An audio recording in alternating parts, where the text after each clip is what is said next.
Steep uphill hiking can be a major struggle for a lot of people out there.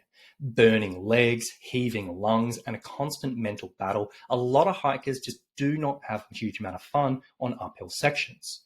And this can, unfortunately, cause a few issues. Some hikers, it just sucks the enjoyment out of a day on the trail and they're just dreading it, they hate it, and they just don't have a good time. For other hikers, this can actually inhibit our confidence to step into the hikes we want, the hikes we're dreaming of. And I've talked to a lot of hikers in the past who they just don't want to be in that position and it really holds them back. So today, if you do struggle with uphill hiking, I want to share with you a really simple training approach which can make a pretty big difference. Now, this isn't rocket science. It's going to be pretty much common sense, but if you apply this consistently, it can make a bit of a difference. Now, what I want you to do, and somewhere in your week, in amongst any other training you're doing, you want to be practicing some type of climbing where we're getting exposure to slow and steady climbing and also some quicker climbing.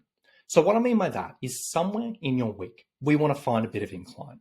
Whether you've got a local hill or a set of stairs, if you're in the gym, maybe on a Stairmaster or a treadmill. If you don't have access to any of that, maybe just on a box step where you can step up and down, up and down. And essentially what we want to do is do some intervals which are a little bit longer. So 3 or 4 or 5 minutes at a time.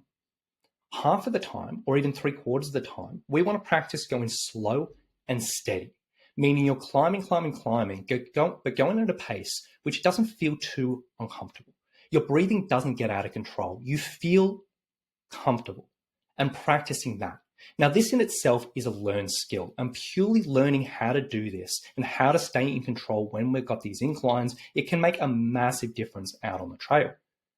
Now, on top of that, every once in a while, we want to incorporate some similar intervals, so 3 or 4 or 5 minutes, but where we're pushing the pace a bit. We intentionally get to that point where we're huffed and puffed, we're out of breath, and we sustain that for the amount of time.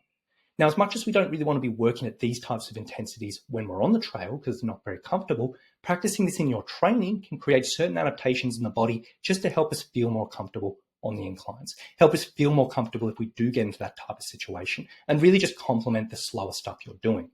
So if you're a hiker who does struggle with uphill arm climbing and you're not really doing anything like this in your week, I strongly recommend you give it a go. Find some incline, practice that steady stuff, practice that quicker stuff, apply that for a few weeks, and it can make a pretty big difference.